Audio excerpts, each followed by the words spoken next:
Lumix S5 II এবং Lumix S5 IIX video ফাইলের size এবং ফাইল টাইপ ফরম্যাটের বহু রকমের অপশন দেয়। S5 II ইন্টারনালি MP4 এবং MOV ফরম্যাটে রেকর্ডিং করতে পারে এবং HDMI এর মাধ্যমে এক্সটার্নালি 12 বিট র ভিডিও আউটপুট দিতে পারে। অন্যদিকে S5 IIX এর মাধ্যমে MP4, MOV এবং Apple ProRes video internally record করা যায় এবং 12 বিট ভিডিও HDMI এর মাধ্যমে এক্সটার্নালি রেকর্ড করা যায়।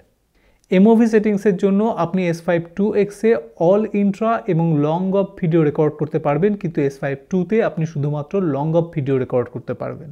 S5 IIX MOV এবং Apple ProRes উভয় ক্ষেত্রেই আরও উচ্চমানের সেটিংস বিকল্প প্রদান করে। এই ফাইলগুলো high speed UHS Type-C memory কার্ডে রেকর্ডযোগ্য অথবা সরাসরি USB Type-C external solid state drive বা SSD-তে রেকর্ডযোগ্য, যা আপনার ক্যামেরার USB Type-C পোর্টে আপনি অ্যাটাচ করতে পারেন।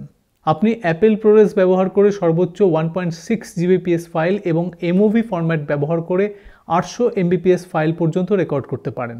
এখানে আমি বলতে পারি যে দৈনন্দিন জীবনের ভিডিও রেকর্ডিংয়ের জন্য, ভ্লগিং, মিউজিক ভিডিও, এমনকি ওয়েডিং ভিডিওগ্রাফির জন্য S5 II যথেষ্ট ভালো কোয়ালিটি প্রদান করে।